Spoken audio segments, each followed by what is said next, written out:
맞아, 저쪽으로 가야 돼. 아이고 많이 오셨네. 안녕하십니까.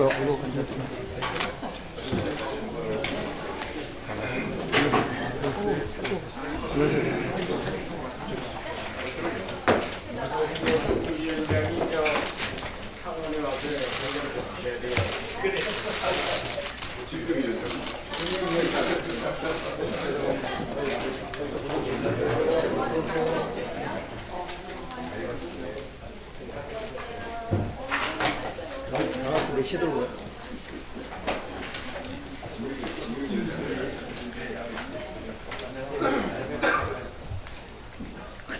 시가 빨빨 돌아야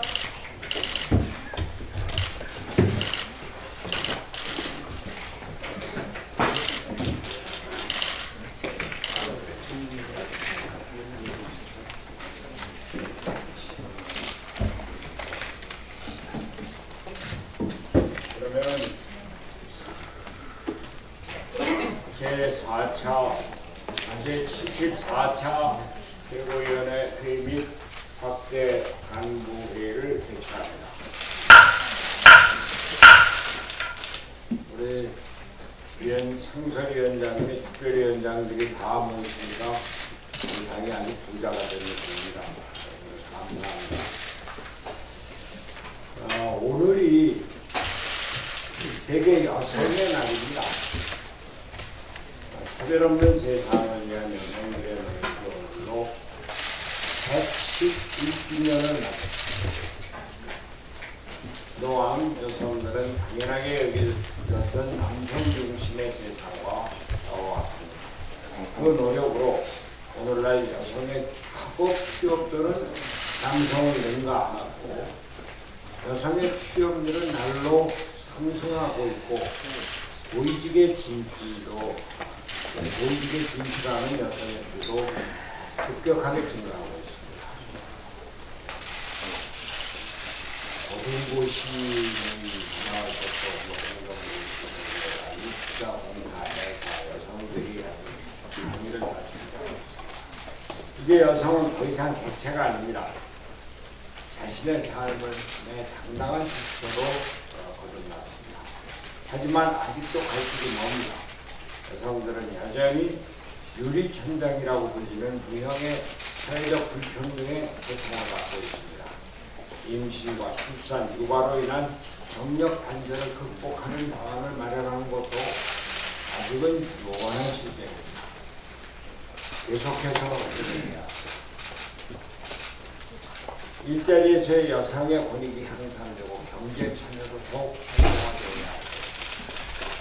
여성의 차별과 관련해서 저는 항상 세종대왕을 생각합니다. 지금으로부터 500년 전에 여성 노예에 대해서 노비가 아이를 낳으면 3개월 출산휴가를 주었습니다. 세종대왕이 한 겁니다. 일주일 출산휴가였던 것을 3개월을 주었습니다.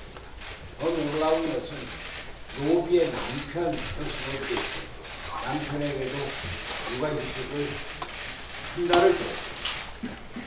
우리에게는 그런 전통이 있습니다.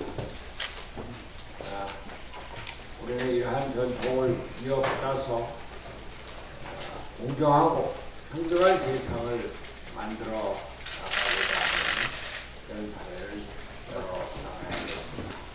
38 세계 여성의 날의 정신을 바른 미래당이 이어가겠습니다.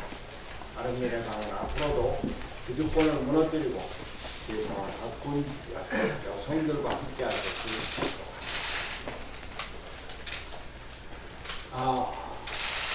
오늘 어제부터 날씨가 좀 맑아졌는데요.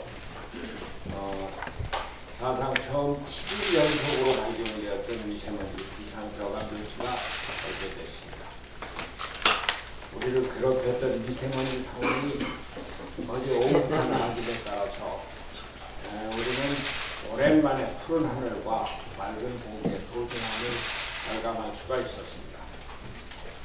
미세먼지는 우리 국민의 삶의 질과 관련된 문제뿐만 아니라 국민의 생명권에 직결이 되는 문제입니다. 국민들이 아주 고통스러웠고 분노했습니다. 최근 유엔 인권이사회가 제출한 보고서에 따르면 대기 오염으로 매년 전 세계에서 700만 명이 독이 사망하고 있다고 합니다. 전쟁이나 살인, 전염병으로 사망하는 인원을 훨씬 뛰어넘는 수치입니다. 미세먼지는 이제 초국가적인 재난으로 다루어져야 합니다. 어제 국회 교섭단체 정책위원장들이 회합을 하고 미세먼지를 국가 재난으로 규정하고 관련 법안을 처리하겠다고 합의를 했습니다. 저희 바른미래당에서는 미세먼지 대책 특별위원회를 구성해서 김동철 의원을 위원장으로 신용현, 김하마, 최도자 의원 그리고 장진영 위원장을 부위원장으로 임명을 했습니다. 장진영 부위원장이 여기에서 간사로 특별히 역할을 해줄 것입니다. 그러나 이 미세먼지가 저희 당의 대책 기구만으로 구성될 것이 아닙니다. 어떤 한 정당이나 단순히 정부가 자동차를 조금 안 탄다, 10분 걸어왔다, 퇴근 후에 관저까지 자동차 안 타고 걸어가 이래갖고 해결될 문제가 아닙니다. 이 미세먼지 관련해서는 정말로 여야를 떠난 정당적인 대처가 필요하고 범국민적인 대처가 필요하고 단기적인 대책이 아니라 장기적인 대책이 필요합니다. 우리나라뿐만이 아니라 주변국이 함께 나서서 해결해야 하고 전 세계가 함께 그 대책을 마련해야 합니다. 총체적이고 전면적인 대책이 필요한 것입니다. 정권과 상관없이 지속이 돼야 되고 여야의 정장이 돼서는 안 되는 것이 미세먼지 대책입니다. 국민의 생명을 보호하는데 보수와 진보가 따로 있을 수가 없습니다. 저는 오늘 미세먼지 문제 해결을 위해서 정부와 국회 그리고 사회 전 계층이 참여하는 범사회적인 기구를 구성할 것을 제안합니다. 여야 구분 없이 초당적인 기구가 되어야 합니다. 이 범사회적 기구를 통해서 국가와 사회 전체가 노력할 수 있는 장기적인 대책을 도출하고 중국 등과 같은 주변국가, 초국가적인 대책을 논의할 수 있는 기구를 만들 것을 제안합니다. 미세먼지 문제 해결을 위한 범사회적 기구를 구성을 해서 그 위원장에 반기문 전 유엔 사무총장을 추천합니다. 반기문 전 총장은 지난 2015년 파리 기후협정을 성사시킨 국제적인 경험을 가지고 있고 국내적으로는 진보와 보수 모두에게 신망을 받는 이런 분입니다. 유엔 사무총장을 지낸 외교 전문가로서 중국 등 주변국과 미세먼지 문제를 협의하고 중재할 수 있는 그런 능력을 갖고 있는 분입니다. 아주 더할 나위 없는 적임자라고 생각이 됩니다. 이런 문제에 대해서 정부가 적극 나서서 국가 재난인 미세문제에 대한 대책을 강구하는데 국민 모두가 함께 지혜를 모으고 협력해 줄 수 있도록 해주기 바랍니다. 미세먼지 해결을 위한 범사회적 기구의 구성이 우리나라뿐만이 아니라 앞으로 아시아의 미세먼지 대응 기후체제를 앞당기는 출발점이 되기를 희망합니다. 한 가지만 더 말씀드리겠습니다. 어제 경사노위의 본위원회 의결이 정족수 부족으로 무산되면서 탄력적 근로시간제 도입이 또다시 미뤄졌습니다. 문성현 경사노위 위원장이 오는 11일 본위원회를 다시 개최하겠다고 말을 하기는 했습니다만 5명의 노동자위원 중 4명이 불참한 상황에서 최종 의결의 가능성이 밝아 보이지가 않습니다. 문재인 대통령은 작년 11월 22일 경사노위 출범식에서 경사노위가 탄력근로제를 논의하면 국회도 결과를 기다려줄 것이라고 말할 정도로 경사노위에 힘을 실어준 바가 있습니다. 대통령과 여야 5당 원내대표가 11월 5일 여야정 국정상선협의체에서 탄력근로제 확대 적용을 합의한 지 17일 만에, 그리고 다시 여야 5당 원내대표가 11월 21일 연내 법안 처리를 합의한 지 단 하루 만에 합의사항을 배치하면서까지 경사노위에 올인했던 것입니다. 그러나 결과적으로 경사노위는 1호 안건부터 의결을 하지 못하고 좌초하고 있습니다. 대통령이 국회 합의사항만 존중했어도 작년에 입법이 가능했던 탄력근로제가 지금까지도 그 도입 여부마저 불투명한 상황입니다. 대통령은 국정 운영의 최고 책임자입니다. 자신이 내린 정책적 결단에 대해서 책임을 지는 모습을 보여야 국민이 대통령을 신뢰할 수 있습니다. 그러나 문재인 대통령에게서는 결정에 대해서 책임지는 모습을 찾아볼 수가 없어서 우려가 됩니다. 저희 바른미래당은 올 1월부터 전통시장과 편의점, 상가 등의 민생 현장을 탐방을 하고 소상공인연합회, 중소기업중앙회, 대한무역협회, 한국여행자총협회 등 경제단체를 방문하고 애로사항을 청취하고 대책을 함께 논의해 왔습니다. 오늘은 대한상공회의소를 방문할 예정입니다. 민생 현장과 경제단체에서 공통적으로 가장 큰 고충을 호소하는 것이 급격히 인상된 최저임금과 획일적인 주 52시간 근로제입니다. 모두 문재인 정부가 벌려놓고 책임을 지지 않는 결과물들입니다. 최저임금도 마찬가지입니다. 기업과 소상공인의 지불 능력을 고려하지 않고 1년 새 29% 최저임금을 인상을 했습니다.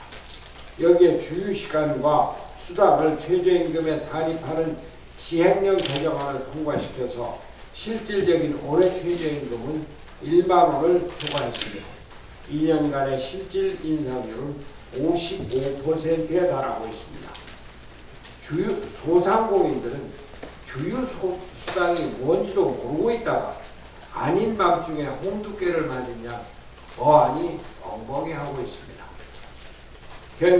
경제 현장에서는 죽겠다는 아우성이 하늘을 찌르는데 문재인 정부는 손을 놓고 있는 것입니다.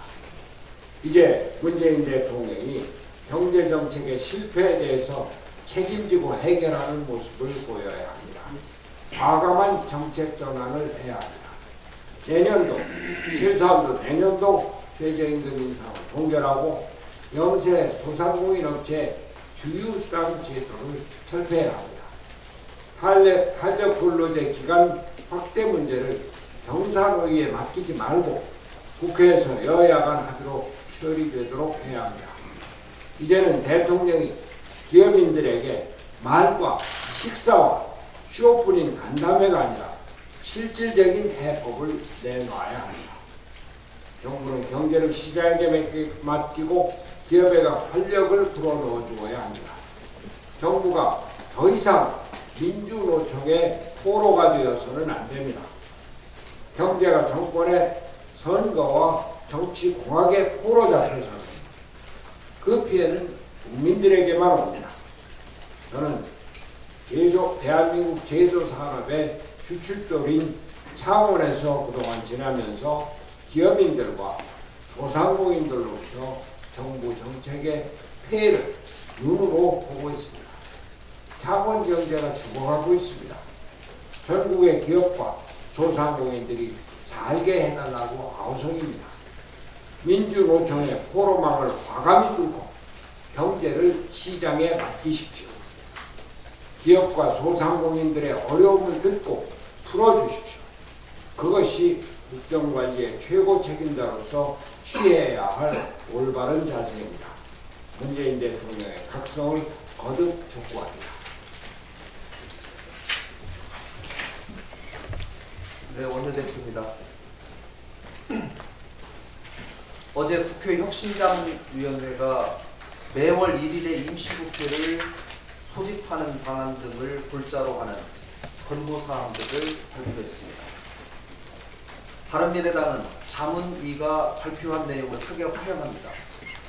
자문위에서 확정한 권고안의 주요 내용은 상시 국회 운영, 쪽지 예산 근절을 위한 구체적 방안, 국회의원 이해충돌 방지를 위한 내용, 국회 공간 효율적 사용 등입니다.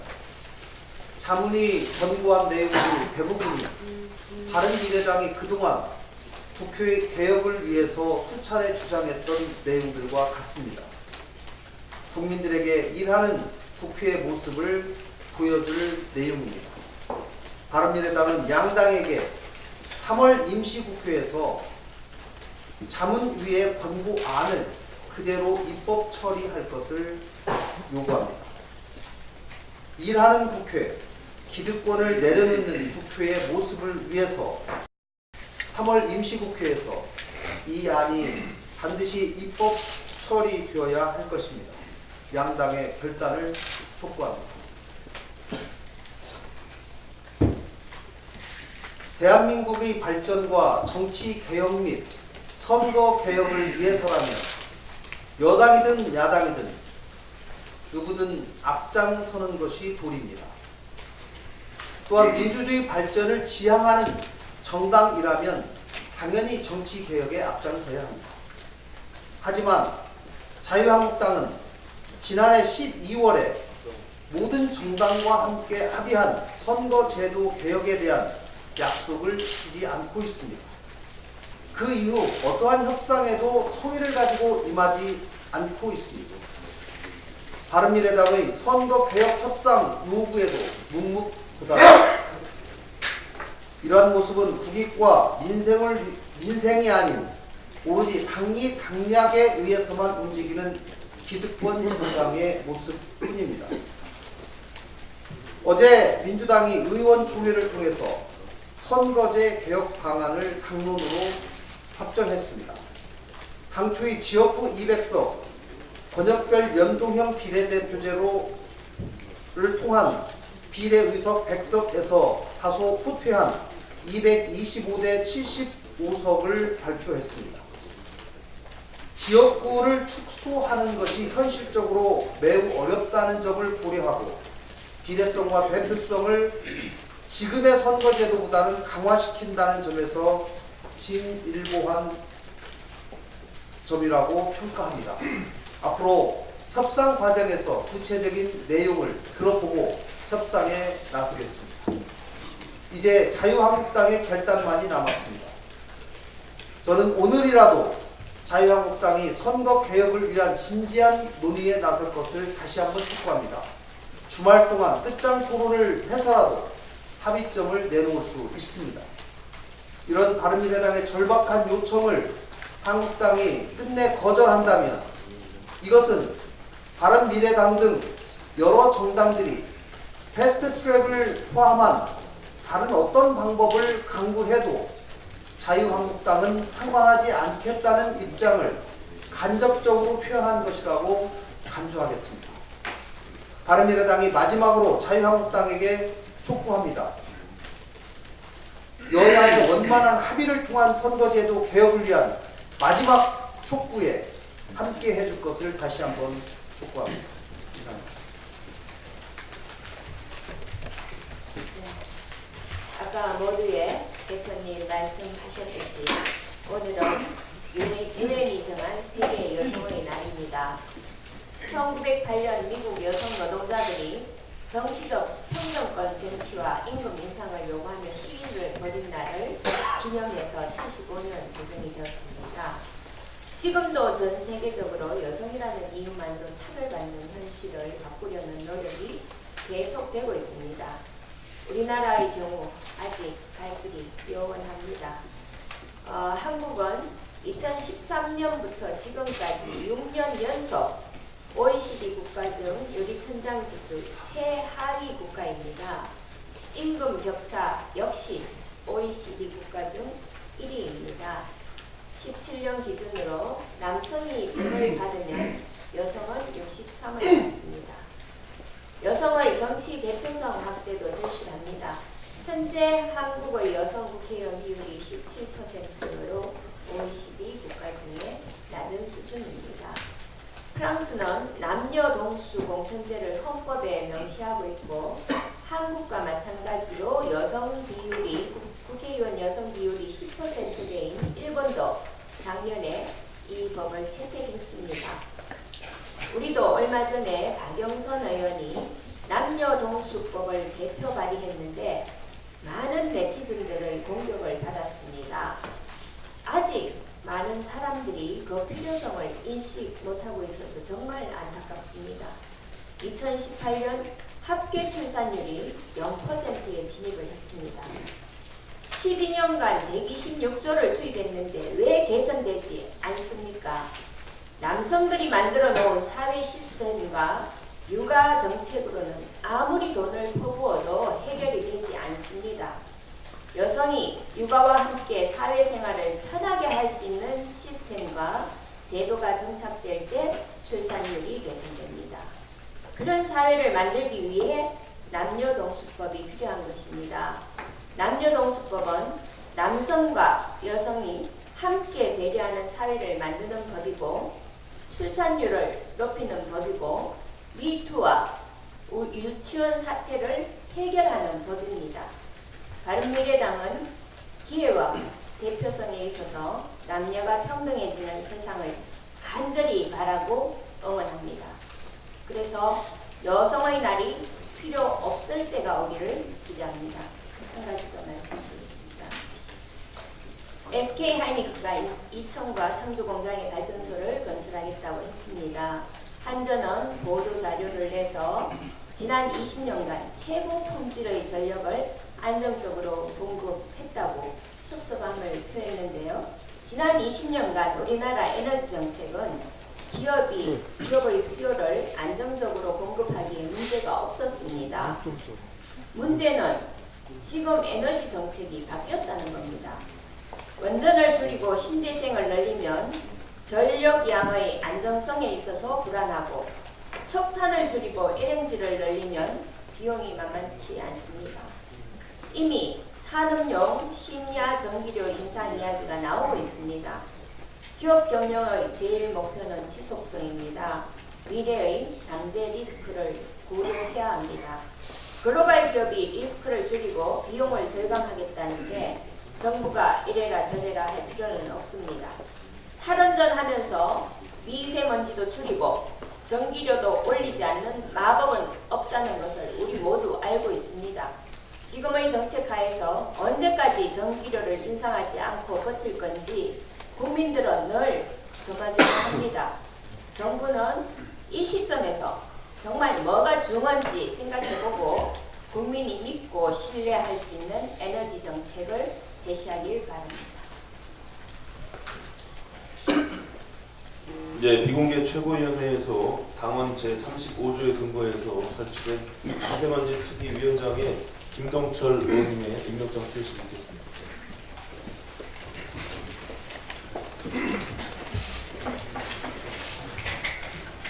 임명장 김동철 위 사람을 바른미래당 미세먼지 대책 특별위원회 위원장으로 임명한 2019년 3월 8일 바른미래당 당대표 손학규.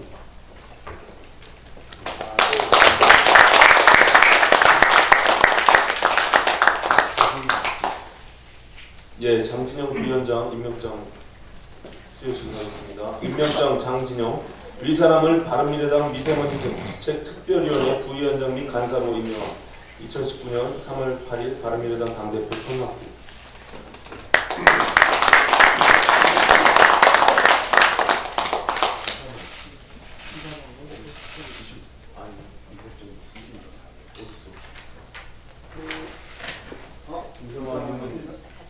예, 나중에 수여. 예,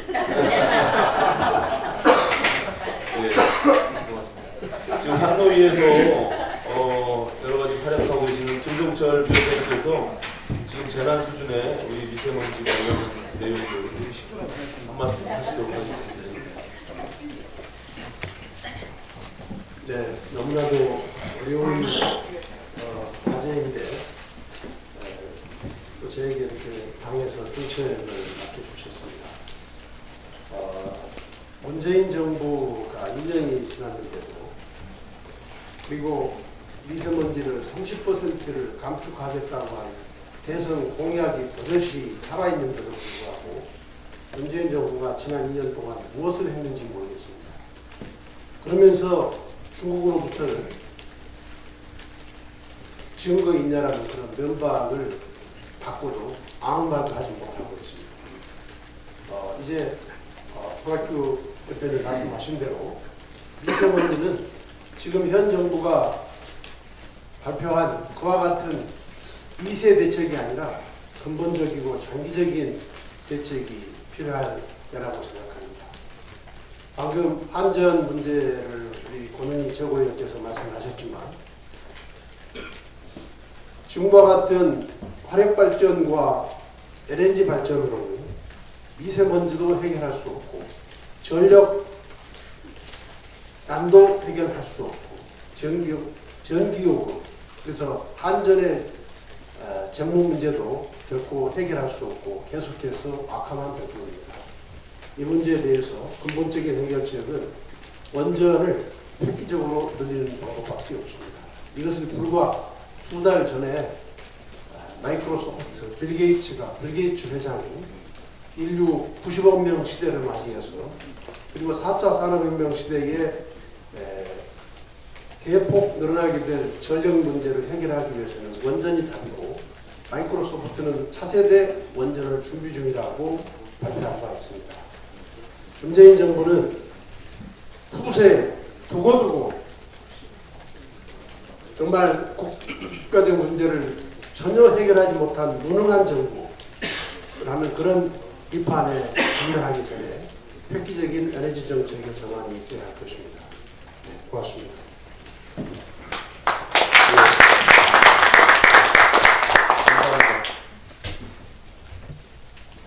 혹시 오늘 전국 확대 간부회에서 전국위원회 또 상설위원회 특위위원장도 오셨는데 공개 발언 하실 분 계신가요?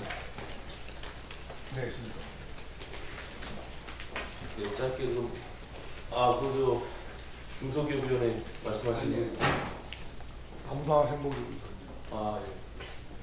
먼저 말씀하시고 마이크를 드려요. 예.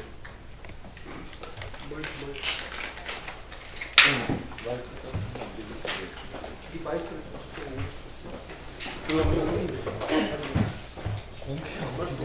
비공개 때 하면 안 되는 발언이면 비공개 때 하시고